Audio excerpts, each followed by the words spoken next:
बच्चों, आज की कक्षा में आज हम पढ़ रहे हैं सुभाषितानी के मंत्र नंबर 8 को।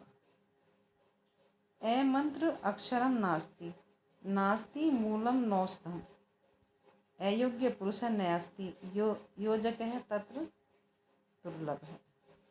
वो कहते हैं कि जो अक्षर मंत्र नहीं है, ऐसा कोई अक्षर ही नहीं है। जो जड़ औषधि के रूप में काम न आती हो, ऐसी कोई जड़ नहीं है। जिस पुरुष में योग्यता न हो, ऐसा कोई पुरुष नहीं है। योजक है तत्र दुर्लभ, उन्हें सही मार्गदर्शक मिलना मुश्किल है, जो उनके गुणों को पहचान कर उनके गुणों का उपयोग करे, उनका सदुपयोग करना सिखाए।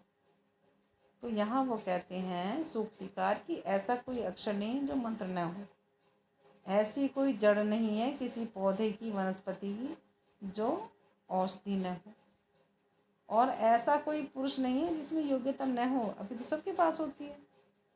योजक है तत्र दुर्लभ हो, लेकिन ऐसा मार्गदर्शक जो उनकी योग्यता को पहचान कर उनके गुणों का सदुपयोग कर सके, वो मिलना कठिन है। तो बच्चों देखिए इसका थोड़ा सा भावार्थ। देखो पहले प्रसंग देखें तो यहाँ ये जो है सेमुषी द्वितीय भाग और सुभाषितानी नामक पाठ से लिया गया है। संसार में हर वस्तु व्यक्ति का अपना महत्व होता है, ये बात यहाँ बताई गई है। ये इसका सरलार्थ है कि मंत्रहीन अक्षर नहीं है, कोई ऐसा अक्षर नहीं है जो मनन योग्य या सार्थक न हो। कोई जड़ ऐसी नहीं है जो औषधि के रूप में काम न आती हो।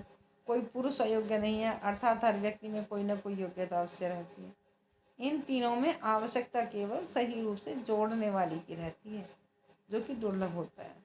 अब ये देखो बच्चों, ये भावार्थ है।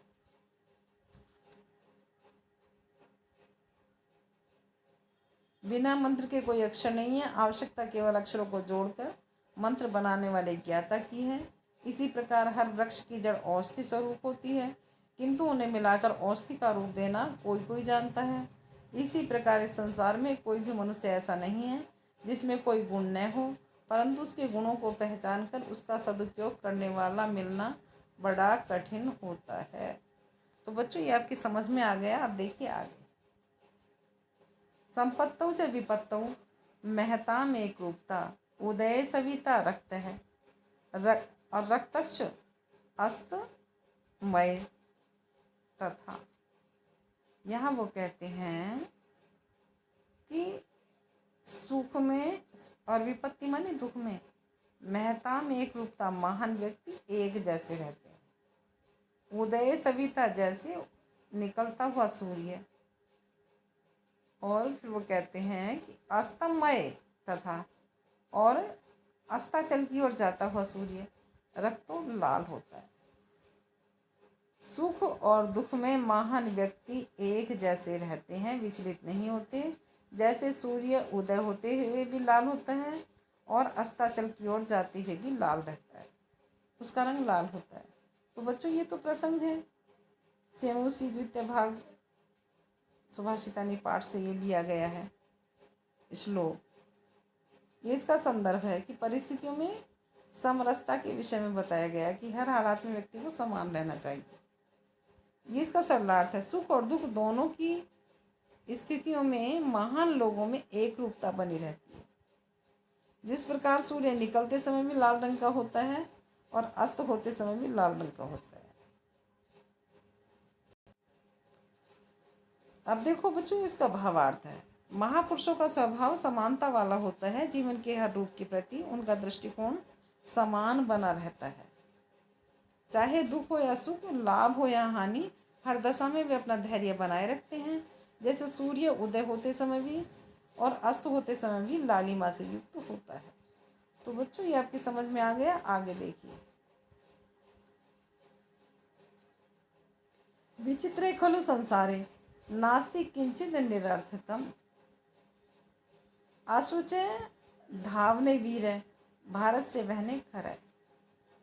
अब यहाँ वो कहते हैं कि इस अनोखी दुनिया में, विचित्र माने अनोखे, खलु माने निश्चित रूप से। न अस्ति किंचित निरर्थकम, कुछ भी निरर्थक नहीं है।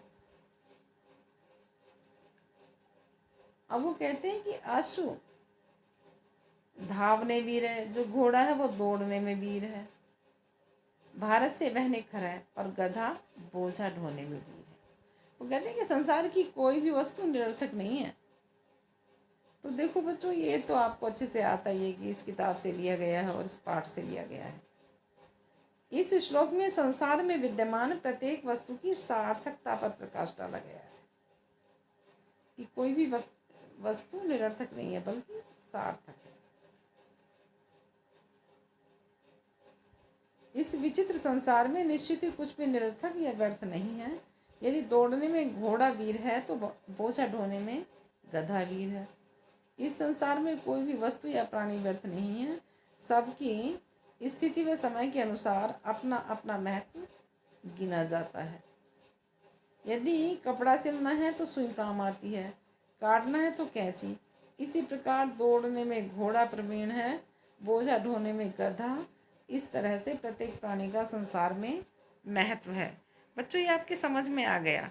आप इसका हिंदी अनुवाद लिख लेना और याद कर लेना।